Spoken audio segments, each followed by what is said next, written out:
A little bit about myself, where there are a lot of years to telling you about myself. So we're going to just say the easy part. I'm a corporate attorney at this point in my life. When I was in college, my roommate's boyfriend came up with this silly bunch of animals that were combinations of animals backwards. So a Tactobarlamac is a camel rabbit cat. And we all ran around being Tacti, the Tactobarlamac.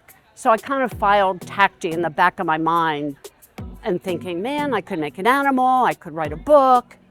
So that's how my child book came. So we're doing children in bottles to women and booze, basically. So the other set of my books is Menopausal Killer Sharks, which is about 4 women and their friends experiencing dating, deteriorating bodies, saggy boobs, jelly legs, as they hit menopause and go into the dating market.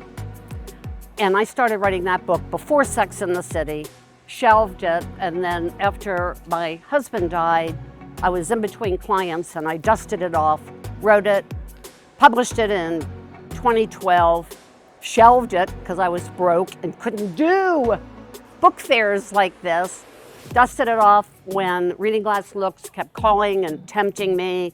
You need to do this, we can do this for you. And I said, 2 books, you've got to do, what a mistake, you've got to do 2 books. But anyway, here I am, and it's really exciting. What's interesting, I've never done anything like this. I am like the guppy in the goldfish bowl, and my friends say, you wrote a book? You wrote 2 books? This is really exciting. I've never known an author.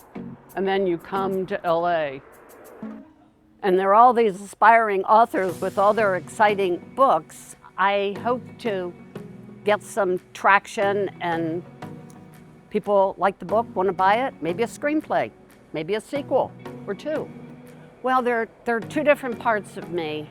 The kids' book, Victor and the Tactobarlamac, that's a book that is teaching young kids that there's something good in everybody, and you need to listen to rules. And if you don't follow rules, the sorcerer will come and you will no longer be an arguing camel, rabbit, or cat. You will be a Tactobarlamac, and you will be whooshed away into a land below the ground.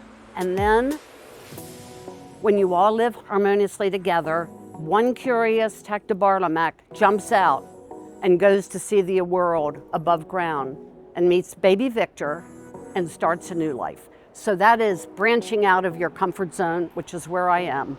The Sharks was written just to make women laugh at this stage of the game, and I think it does that.